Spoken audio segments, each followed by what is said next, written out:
Hello and welcome. इस video में हम डिस्कस करेंगे बायोलॉजी का सेकंड पार्ट। जैसे कि लास्ट वीडियो में सर ने डिस्कस किया था आपके साथ जूलॉजी, उसमें डिस्कस किया था उसका पैटर्न, जो सीबीएसई पैटर्न है वो पूरा डिस्कस किया था। तो इसमें डिस्कस करेंगे हम बॉटनी। बॉटनी का जो मॉडल पेपर है उसको डिस्कस करेंगे, उसका पैटर्न डिस्कस करेंगे। तो जिसने भी लास्ट वीडियो नहीं देखी है तो यहाँ पे आई बटन पे क्लिक कीजिएगा, तो वो वीडियो आपको ज़रूर दिखेगी। तो चलिए हम इसको स्टार्ट करते हैं और सर को बुलाते हैं। हेलो जी guys, once again I am back. तो अभी हम डिस्कस करेंगे बॉटनी के बारे में। हम बॉटनी का बस पहले मॉडल पेपर थोड़ा डिस्कस करेंगे, उसके बाद हम सिलेबस को डिटेल डिस्कस करेंगे। लेटर ऑन हम स्ट्रैटेजीज देखेंगे बेसिकली कि क्या क्या आपको चीज़ें माइंड में रखनी है जब आप एग्जामिनेशन सेंटर के अंदर बैठेंगे। तो वहाँ पे आपने कौन कौन सी चीज़ों को याद रखना है, कौन कौन सी चीज़ें आपने माइंड में लेके चलनी है, वो हम लास्ट पे डिस्कस करेंगे। और साथ में ये भी आपको बताऊंगा कि आप मैक्सिमम स्कोर कैसे कर सकते हैं मिनिमम टाइम के अंदर। तो गाइज आपको पता है ये बॉटनी का सिमिलर जो मॉडल पेपर है एज का जो आपका जोलॉजी का है, सिमिलर आपके 14 क्वेश्चन आएंगे, उनको 4 सेक्शंस में डिस्ट्रीब्यूट किया जाएगा। तो ये आपको पता ही है, मैंने पिछले पेपर में डिस्कस किया हुआ है इसको।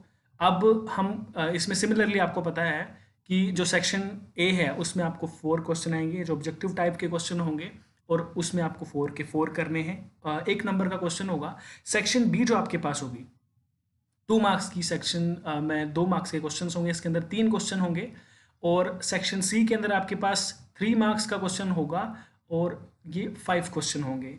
और जो आपको टर्निंग पॉइंट रहेगा एग्जामिनेशन में वो आपका सेक्शन डी रहेगा, जहाँ पे आपका 5 मार्क्स के 2 क्वेश्चन रहेंगे जो बहुत इंपॉर्टेंट है आपके लिए। तो गाइज इसके बाद हम सिलेबस की डिस्कशन करेंगे और देखेंगे हम सिलेबस में कौन से क्वेश्चंस बहुत ज़्यादा इंपॉर्टेंट हैं, जो एग्जाम में मोस्टली रिपीट होते तो हैं ही, बार बार वो पूछे जाते हैं क्योंकि उनकी इंपॉर्टेंस बॉटनी में बहुत ज़्यादा है। सो गाइस अब हम डिस्कस करेंगे सिलेबस को कि इसमें कौन कौन से क्वेश्चंस बहुत इंपॉर्टेंट बनते हैं एग्जामिनेशन पॉइंट ऑफ व्यू से, जिनको आपने बिल्कुल छोड़ना नहीं है, करके जाना एग्जाम में।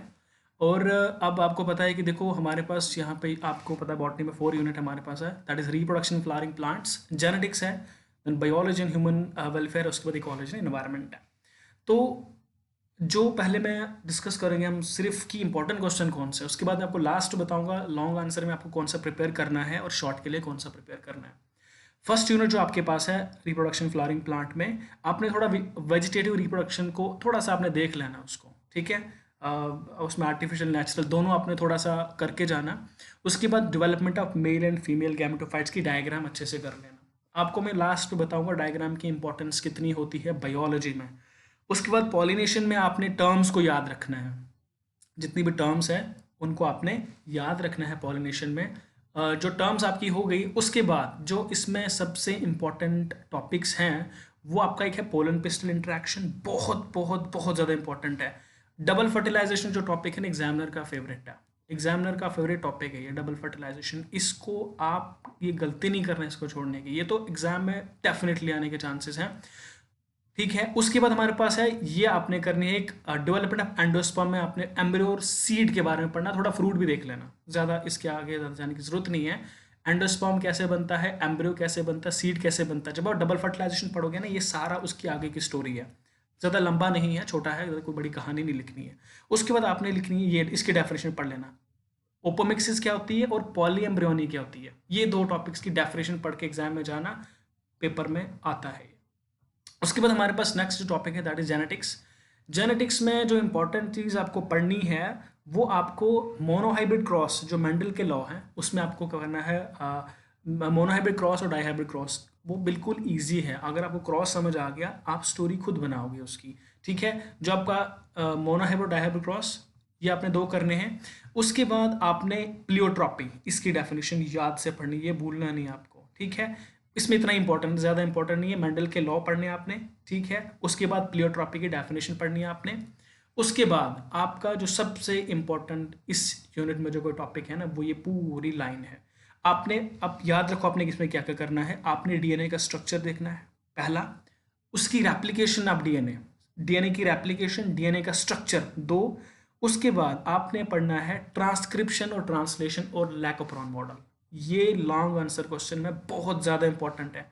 डीएनए, क्या है उसका स्ट्रक्चर, डीएनए की रेप्लिकेशन कैसे होती है वो आपने बतानी है, रेप्लिकेशन के बाद क्या बनता है, एमआरएनए बनता है, उसके बाद फिर उसको बोलते हैं ट्रांसक्रिप्शन। जब डीएनए अपनी कॉपी से डीएनए जब बनाएगा आपका एमआरएनए बनाएगा इसमें न्यूक्लियस के अंदर, तो वहाँ पे क्या बनेगा आपका एमआरएनए बनने के बाद उस प्रोसेस को बोलते हैं ट्रांसक्रिप्शन।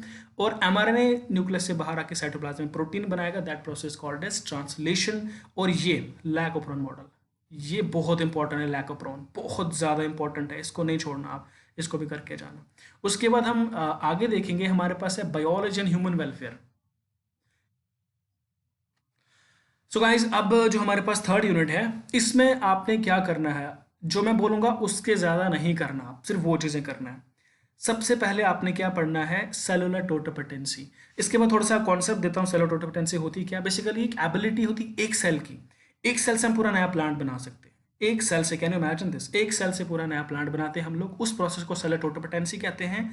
उसके बाद टिश्यू कल्चर क्या होता है कि जब हम किसी प्लांट का टिश्यू ले लेंगे, tissue group of cell, mass of cell लेंगे, उसको हम बहुत सारी कंडीशंस देंगे, वो एक नया प्लांट बना देगा। ठीक है, सेलुलर टोटोपोटेंसी मतलब एक सेल की एबिलिटी के नया प्लांट बनाएगा। टिश्यू कल्चर में किसी भी प्लांट का टिश्यू, चाहे हम स्टेम से लें, लीफ से लें, तो उसकी एबिलिटी के नया प्लांट बना लें। उसके बाद आपने बायोगैस को थोड़ा देख लेना। उसके बाद बायोपेस्टिसाइड, ये एग्जाम में आता है, 2 नंबर का क्वेश्चन आता है। ठीक है, बायोगैस, बायोपेस्टिसाइड्स क्या होते हैं, बायो फर्टिलाइजर्स क्या होते हैं। उसके बाद ये बायोपायरेसी पढ़ लेना, बायोपायरेसी एक, बायोगैस, बायोपेस्टिसाइड्स, उसके बाद सेलुलर टोटोपोटेंसी हो गई, देन टिश्यू कल्चर हो गया। ठीक है, सिंगल सेल प्रोटीन का भी थोड़ा सा देख लेना, इसमें फंजाई वगैरह के बारे में आप अगर पढ़ सकते हो तो पढ़ लेना। तो ये हो गया उसके साथ। उसके बाद हम नेक्स्ट जो आपके पास बहुत इंपॉर्टेंट क्वेश्चन है, मैं कह रहा हूँ अगर ये यूनिट आपने सारा कर दिया, 12 मार्क्स आपको यहीं से मिल जाएंगे। बाकी आपने लेने सिर्फ 10 या 11 नंबर लेने आपने, वो आपको ऊपर से आप इजीली ले सकते हो। अब इसमें आपको बताता हूँ मैं मोस्ट इंपॉर्टेंट क्वेश्चंस क्या हैं। इसमें हम डिस्कस करेंगे लास्ट पे, क्योंकि ये काफ़ी इंपॉर्टेंट टॉपिक है, तो इसको हम लास्ट में डिस्कस करेंगे। अभी मैं आपको बताता हूँ कि जो फर्स्ट यूनिट है, देखो एक लॉन्ग आंसर क्वेश्चन जो आपका 5 मार्क्स का है वो आपको आएगा, एक तो यहाँ से आएगा, उसका आर यहाँ से आएगा, ये अपने याद रखना है। मतलब एक यहाँ से आएगा, उसका और यहाँ से आएगा। ठीक है, अब यहाँ पे आपने क्या इंपॉर्टेंट पढ़ना है, लॉन्ग आंसर के लिए आपने पढ़ना है, लॉन्ग आंसर के लिए पोलन पिस्टल इंटरेक्शन, एक, डबल फर्टिलाइजेशन हो गया, 2, उसके बाद ये वाली लाइन एंडोस्पर्म। जब आप डबल फर्टिलाइजेशन पढ़ोगे तो डबल फर्टिलाइजेशन के बाद ये चीज़ें बनती है, एंडोस्पर्म बनता है, फिर एम्ब्रियो बनता है, फिर सीड एंड फ्रूट बनता है, ये उसके आगे ही स्टेप्स हैं, ये आपको इजीली वहाँ से समझ आ जाएगा। सो आपने 5 मार्क्स के लिए ये भी आपका development of male and female gametophyte की डायग्राम जब आप पढ़ोगे ना, तो थ्योरी आप खुद लिख लोगे, वो आगे मैं आपको बताऊंगा कि अगर आपकी डायग्राम आती है, थ्योरी कैसे बनानी है उसकी। तो पॉलिनेशन की, उसके बाद आ गया, this is the first question for the long answer type of questions, double fertilization second, pollen pistil interaction third, और ये वाली line endosperm embryo seed fruit के बारे में, ये लॉन्ग आंसर टाइप के इंपॉर्टेंट, क्योंकि यहाँ पे आपने लॉन्ग आंसर आपने नहीं छोड़ने। अगर आपने 4 के 4 लॉन्ग आंसर कर दिए, 20 मार्क्स आपने वहीं से सिक्योर कर दिए। उसके बाद डेफिनेशन, इसमें आपने क्या पढ़नी है, जो पॉलिनेशन है उसकी डेफिनेशंस पढ़नी है आपने, जैसे क्लिस्टोगैमी क्या होती है, ठीक है, वो चीज़ें आपने पढ़नी है, और पॉलीएम्ब्रियोनी और ओपोमिक्सिस, बस इतना आपने इस यूनिट में पढ़ना है, इससे ज़्यादा कुछ भी आपने नहीं पढ़ना है। उसके बाद जो हेरिडिटी एंड वेरिएशंस है, इसमें आपने मेंडल के लॉज पढ़ने हैं। ठीक है, मोनोहाइब्रिड क्रॉस भी, डाइहाइब्रिड क्रॉस भी, इनकम्प्लीट डोमिनेंस, तो इजी हैं, बिल्कुल इजी हैं। ठीक है, F1 F2 जनरेशन कंडीशन भी दे सकते हैं वो लोग कुछ, तो मोनोहाइब्रिड और डाइहाइब्रिड क्रॉस अपने अच्छे से पढ़ने हैं, उनकी क्रॉसेज आपको बनाने आने चाहिए। ये लॉन्ग आंसर टाइप के लिए मेंडेलियन क्रॉस कोई एक आ सकता है। उसके बाद लॉन्ग आंसर इसमें से कोई भी नहीं आएगा, आपको फिर आएगा डीएनए का स्ट्रक्चर, डीएनए की रेप्लिकेशन, ट्रांसक्रिप्शन और ट्रांसलेशन, और लैकोप्रोन। ये 5 क्वेश्चन बहुत इंपॉर्टेंट है। मैं कहता हूँ कि अगर आप यहाँ से छोड़ सकते हो ना सब कुछ, यहाँ से ये पूरी लाइन अगर आप छोड़ सकते हो, ये पूरी लाइन, ये वाली, दिस वन, इसको पूरा छोड़ सकते हो, लेकिन इसमें आपको कुछ नहीं छोड़ना है, इस वाली लाइन के अंदर कुछ नहीं छोड़ना है। यहाँ पे आपने डीएनए का स्ट्रक्चर क्या है, पहला क्वेश्चन, उसके बाद डीएनए की रेप्लिकेशन, दूसरा क्वेश्चन, ट्रांसक्रिप्शन, एमआरएनए कैसे बनता है, तीसरा क्वेश्चन, ट्रांसलेशन, फिर प्रोटीन कैसे बनते हैं साइटोप्लाज्म के अंदर, फोर्थ क्वेश्चन, और लैकोप्रोन मॉडल, फिफ्थ क्वेश्चन। बहुत बहुत बहुत ज़्यादा इंपॉर्टेंट है ये क्वेश्चन, यहाँ से क्वेश्चन डेफिनेटली आएगा। उसके बाद यहाँ पे आपको छोटा क्वेश्चन आने के चांसेस बहुत कम है इस यूनिट से। जेनेटिक कोड को थोड़ा देख लेना क्या होता है, ठीक, कोडोन वगैरह उसका थोड़ा कॉन्सेप्ट ले लेना। अब यहाँ पे हम अगर डिटेल डिस्कशन करेंगे तो वीडियो बहुत लंबी हो जाएगी।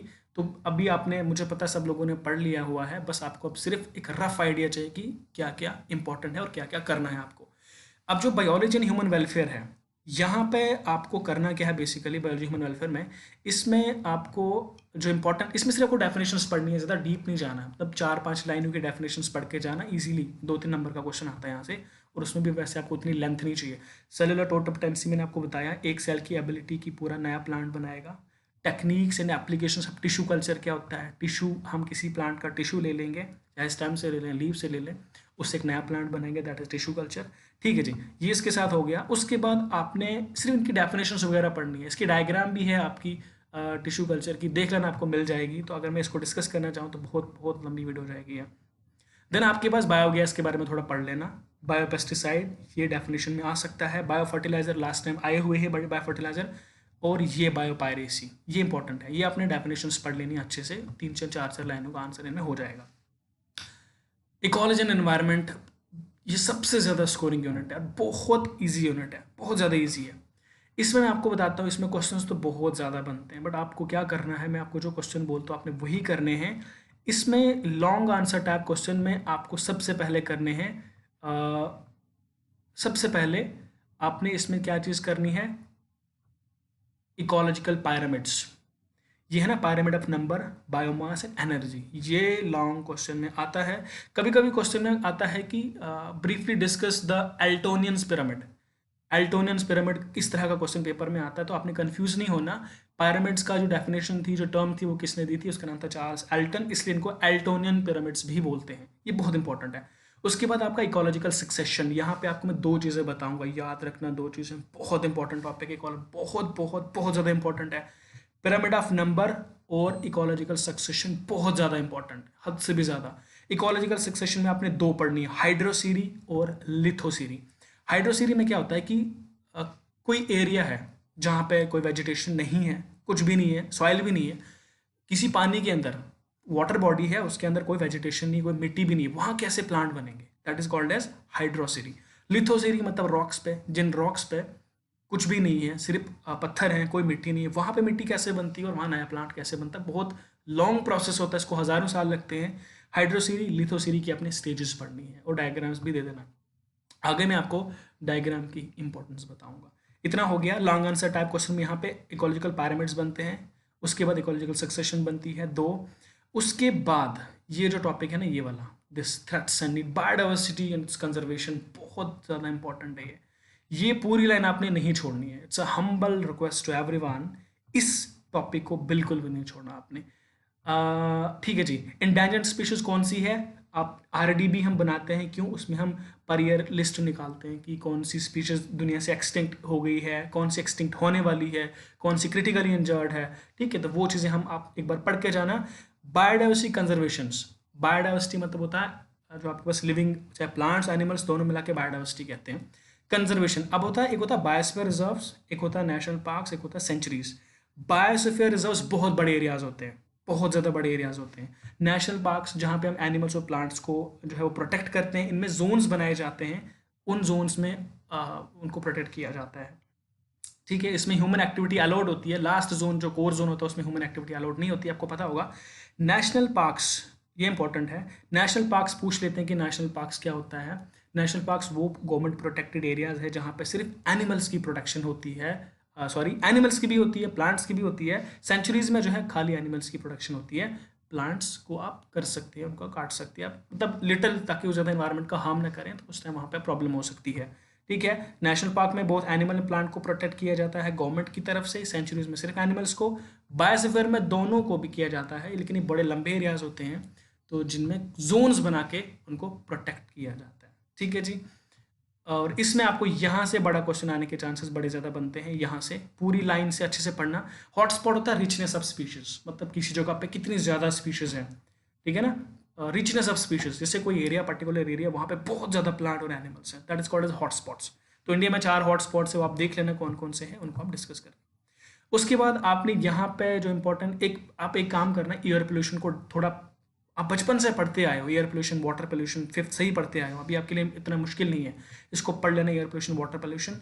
और ये line, this is most important, green house effect and global warming, ozone depletion in stratosphere. Exam में डायरेक्टली क्वेश्चन आता है ओजोन लेयर कहाँ पे होती है, तो वो स्ट्रेटोस्फीयर में होती है, ये अपने याद रखना है। ये पीछे सब इंस्पेक्टर जब एग्जाम हुआ था उनमें ये तो मोस्ट फेवरेट है एग्जामिनर का, कि ओजोन कौन से स्फीयर में होती है, ये पेपर में पूछा जाता है।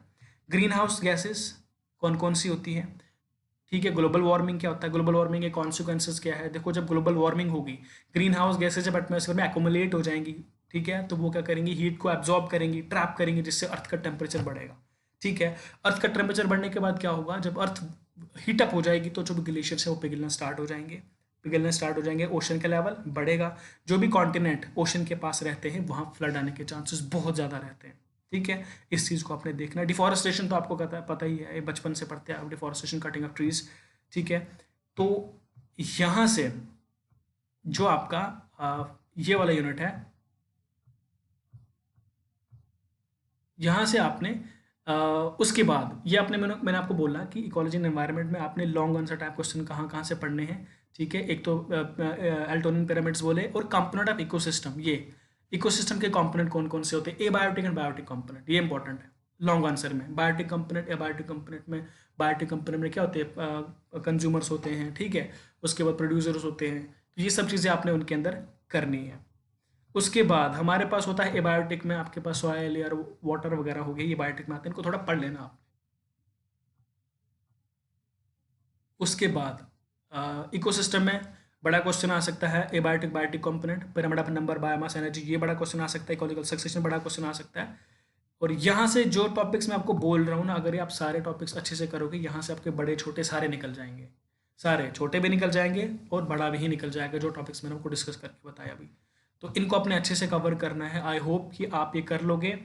उसके बाद जो नेक्स्ट मैं आपको स्ट्रैटेजी बताने जा रहा हूँ उस पर डिस्कस। सो गाइस, अब हम डिस्कस करेंगे बेस्ट स्ट्रैटेजी क्या रहेगी कि आप एग्जाम में कैसे मैक्सिमम स्कोर कर सकते हैं। एज अ बायोलॉजी स्टूडेंट आपको कुछ चीज़ें माइंड में रख के चलना है जब आप एग्जाम दे रहे हैं, ठीक है। सबसे इंपॉर्टेंट चीज़ जो है, अगर आप फॉर एग्जांपल कुछ भी आप कोई भी क्वेश्चन लिख रहे हैं, लॉन्ग आंसर, मोस्ट जो लॉन्ग आंसर टाइप क्वेश्चन है, उसमें आपने क्या करना है, डायग्राम्स पे आपने फोकस करना है बहुत ज़्यादा। डायग्राम के पूरे आधे मार्क्स होते हैं। अगर आपके पास फॉर एग्जांपल 5 मार्क्स का क्वेश्चन है, उसमें डायग्राम के आपके पूरे आधे नंबर होते हैं। सो डायग्राम आपने नहीं बोलनी है किसी भी कंडीशन में। अगर बिना डायग्राम के आप गए तो आपका आधा, जो उस क्वेश्चन के आधे मार्क्स है वो सारे चले जाएंगे, ठीक है। सो आपने क्या करना है, डायग्राम बहुत इंपॉर्टेंट है। अगर आप 3 नंबर का क्वेश्चन है उसमें डायग्राम बनाते हैं, 2 में भी डायग्राम बनाते हैं, 1 नंबर सीधा मिल गया आपको। थ्योरी देखो, कॉमन सेंस वाली बात है, जब आप डायग्राम अच्छी बना रहे हैं तो एग्जामिनर को पता है कि लड़के को या बच्चे को डायग्राम आती है, तो थ्योरी भी उसने अच्छी लिखी होगी ना, तो डायग्राम के बेसिस पे मार्क्स मिलते हैं। मैंने यही स्ट्रैटेजी अपना के बेस्ट स्कोर किया हुआ, ठीक है। आपने क्या करना है, हर क्वेश्चन में डायग्राम बनानी है, क्योंकि डायग्राम के आधे मार्क्स, चाहे बॉटनी हो या जोलॉजी, इंपॉर्टेंट। उसके बाद जो नेक्स्ट है, आपने अवॉइड कटिंग, ये सबसे इंपॉर्टेंट चीज़ है। आप कुछ लिख रहे हो ना, तो कटिंग नहीं करनी बीच में। कटिंग, जो एग्जामिनर होता है बेसिकली उसका माइंड सेटअप अलग होता है, किसी एग्जामिनर का माइंड सेटअप अलग होता है, उसको कटिंग से नफरत होती है, पूरा क्वेश्चन काट देता है। तो कटिंग अवॉइड करनी है आपने, ठीक है। कटिंग नहीं करनी है अपने बीच में, कोई लाइन नहीं काट रही, जो लिखा है उसको रहने दो वैसे ही, आगे बढ़ते जाओ। और उसके बाद एक और इम्पोर्टेंट चीज़ है, उस आपने क्या करना है कि एक क्वेश्चन जो है ना, आपके पास 5 नंबर का क्वेश्चन है, कुछ लोगों का डाउट रहता है हम कितने पेजेस पे लिखें, क्या करें। मैं आपको एक बताता हूँ स्ट्रैटेजी। आपके पास 5 नंबर का क्वेश्चन है ना, 2.5 से 3 पेजों में उसकी थ्योरी लिखो, थ्योरी में थोड़ा गैप रखो, ठीक है। 2.5 से 3 पेजेस की थ्योरी आ जाएगी। उसके बाद पूरे 1 पेज पर डायग्राम लिखो। आप पेज कम तो नहीं ना, वहाँ पर पेज खुले हैं आपके पास, जितना अच्छी डायग्राम बना, ये भी ट्राई नहीं करनी कि डायग्राम को चमकने वाली बन जाए, नहीं। आप डायग्राम एग्जामिनर को समझा रहे हैं आपकी डायग्राम का मतलब क्या है। डायग्राम पूरे 1 पेज से बनाओ, छोटी डायग्राम है, बड़ा करके 1 पेज से बनाओ। कंटेंट ज़्यादा बनना चाहिए, 2.5 से 3 पेजेस की थ्योरी लिखो। और थ्योरी में एक और चीज़ है, अंडरलाइन वाला ऑप्शन आता है। आपने क्या करना है, कोई भी क्वेश्चन आप लिख रहे हैं, आप चाहते हैं कि मैं एग्जामिनर का माइंड उस लाइन पे लेके आऊँ। जब आप किसी भी चीज़ को अंडरलाइन, मोस्टली इंग्लिश में नहीं करते हैं अंडरलाइन, लेकिन बायोलॉजी में ये एक टर्निंग पॉइंट रहता है। कोई भी इंपॉर्टेंट आप लाइन लिख रहे हो, आप चाहते हो एग्जामिनर मेरा उस लाइन पे फोकस करे, आपने उस लाइन को अंडरलाइन करना है, पूरी लाइन, लाइन हो, वर्ड हो, 3-4 लाइनें हो, अंडरलाइन करना है जो आपको इंपॉर्टेंट लग रहा है। तो एग्जामिनर फोकस करेगा आपकी अंडरलाइन चीज़ पे और आपको अच्छे मार्क्स मिल जाएंगे। ठीक है, कोशिश करनी है आपने लॉन्ग आंसर पहले करने की। ठीक है, अगर आपने लॉन्ग आंसर पहले अच्छे किए हैं, जेके बोस वालों की स्ट्रैटेजी बताता हूँ मैं चेक करने की क्या रहती है, मुझे एक्सपीरियंस है इस चीज़ का। अगर आपके पहले 10-12 पेज अच्छे किए आपने, बिल्कुल कोई एरर नहीं है, आगे अगर आप एरर करते हो माइनर सा, ऐसा नहीं कि पूरा गलत लिखोगे आप, माइनर एरर करते हो वो इग्नोर किया जा सकता है, लेकिन पहले 10-12 पेज अपने to the point perfect diagram के साथ लिखने हैं। डायग्राम अगर आपको मैक्सिमम स्कोर करना है, डायग्राम के बिना नहीं हो सकता है। हर क्वेश्चन में डायग्राम, हर क्वेश्चन में डायग्राम बनानी है, पूरे आधे मार्क्स हैं। अगर फॉर एग्जांपल आपको एक किसी क्वेश्चन की डायग्राम पता है, आपको थ्योरी नहीं पता, मैं आपको बताता हूँ। जैसे हमारे पास है कोई भी क्वेश्चन है, मान के चलो डबल फर्टिलाइजेशन का क्वेश्चन है, तो उसकी डायग्राम बना के थ्योरी इजीली बन जाती है। डायग्राम को देखो, उसी से थ्योरी बनाओ, रट्टा नहीं लगाना होता। बायोलॉजी में अगर आप लोगों ने रट्टा लगाया तो काम नहीं बनता। आपने डायग्राम जब समझी ना, आप उसको खुद लिख सकते हो, क्यों रट्टा लगाना है। तो यही चीज़ें मैंने आपको कुछ बोलनी थी। डायग्राम, अवॉइड कटिंग, अंडरलाइन वाली चीज़ें कोशिश करो कि पिक एंड चूज़ करो। ठीक है, ऐसा नहीं है कि पहले क्वेश्चन आ रहा है फिर आपने कटिंग कर दी फिर आगे लिख दिया, तो वो चीज़ नहीं चलेगी। अच्छे से करो। All the very very best. Guys I hope कि आपको ये वीडियोस बहुत अच्छी लगी होंगी और आपके लिए बहुत ज़्यादा हेल्पफुल हुई होंगी। सो इस वीडियोस को बेसिकली लाइक करें, शेयर करें, कमेंट करें और इस channel learn English with Irfan नई को सब्सक्राइब करें। All the very very best. Have a bright future.